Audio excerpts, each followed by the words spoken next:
പാർട്ടിക്കകത്തും പുറത്തും എക്കാലത്തും ഒരു റിബല്ലായിരുന്നു VS. അഴിമതിയോടും സ്വജനപക്ഷപാതത്തോടും സന്ധിയില്ലാതെ പോരാടി. പാർട്ടി അച്ചടക്കത്തിന്റെ വാളൊന്നും അച്യുതാനന്ദനെ ഭയപ്പെടുത്തിയില്ല.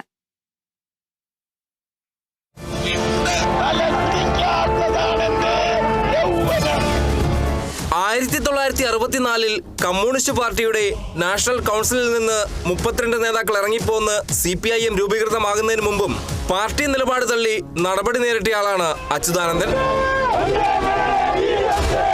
ചൈന യുദ്ധകാലത്ത് ചൈന അനുകൂല നിലപാടെടുത്ത പാർട്ടി കേന്ദ്ര നേതൃത്വത്തിന്റെ നിലപാട് തള്ളി ജവാന്മാർക്ക് രക്തം നൽകണമെന്ന് വാദിച്ച് കേന്ദ്ര കമ്മിറ്റിയിൽ നിന്ന് തരംതാഴ്ത്തപ്പെട്ടു. നെൽവയൽ നികത്തലിനെതിരെ ആലപ്പുഴയിൽ കർഷക തൊഴിലാളി യൂണിയൻ ആരംഭിച്ച സമരത്തിന് നേതൃത്വം കൊടുത്തതോടെ അച്യുതാനന്ദന് വെട്ടിനിരുത്തലുകാരനെന്ന ചെല്ലപ്പേര് വീണു. പാർട്ടിയിലെ ഉൾപാർട്ടി യുദ്ധങ്ങളിൽ കണിശക്കാരനായതോടെ വെട്ടിനിരുത്തലുകാരനെന്ന പേര് സ്ഥിരപ്പെട്ടു. പാർട്ടിയിൽ അച്യുതാനന്ദന്റെ പോരാട്ടങ്ങൾക്ക് പിന്നിൽ എപ്പോഴും ഒരു പ്രത്യയശാസ്ത്ര നിലപാടുണ്ടാവും.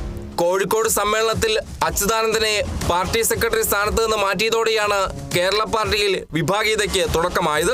പോര് കൊല്ലം, പാലക്കാട്, മലപ്പുറം സമ്മേളനങ്ങൾ വരെ തുടർന്നു. ന്യൂനപക്ഷ ഭൂരിപക്ഷ വർഗീയതകൾ അപകടകരമാണെന്ന പാർട്ടി ലൈനിന്റെ പേരിലായിരുന്നു പാലക്കാട് സമ്മേളനത്തിലെ ഏറ്റുമുട്ടൽ. ലീഗിനോടുള്ള സമീപനത്തിന്റെ പേരിൽ പാർട്ടിയിലെ CITU നേതൃനിരയെ സമ്മേളനത്തിൽ തോൽപ്പിച്ചു. ഈ ബാലാനന്ദന്റെ പരസ്യ പ്രസ്താവനയോടെ വിഭാഗീയത പരസ്യമായി. അച്യുതാനന്ദനും ബാലാനന്ദനും താക്കീത് നേരിട്ടു. ലാവ്ലിൻ വിഷയത്തിലെ നിലപാട് മറ്റൊരു പോർമുഖമാണ് തുറന്നത്. പോളിറ്റ് ബ്യൂറോയിൽ നിന്ന് സസ്പെൻഷനിലായ VS ഒടുവിൽ കേന്ദ്ര കമ്മിറ്റിയിലേക്ക് തരംതാഴ്ത്തപ്പെട്ടു. നിയമസഭാ തെരഞ്ഞെടുപ്പിൽ 2 വട്ടം സീറ്റ് നിഷേധിക്കപ്പെട്ടെങ്കിലും അണികളുടെ പ്രതിഷേധം അണപൊട്ടിയതോടെ അച്യുതാനന്ദൻ ഇടതുമുന്നണിയുടെ അമരക്കാരനായി.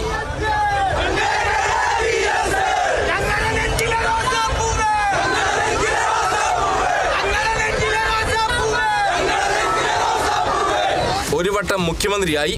2ാം വട്ടം ഫോട്ടോ ഫിനിഷിംഗിൽ LDF തോറ്റതോടെ പ്രതിപക്ഷ നേതാവുമായി. പാർട്ടി തോറ്റുകൊടുത്തെന്ന് തുറന്നടിച്ചു.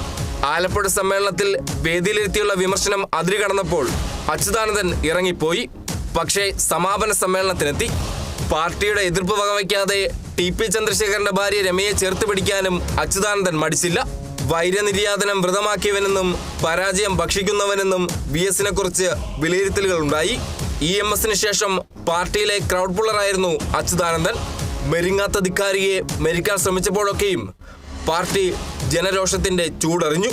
അച്യുതാനന്ദൻ പാർട്ടിയുടെ സേഫ്റ്റി വാൽവോ രക്ഷകനോ ആയിരുന്നു. News desk, Kerala vision news.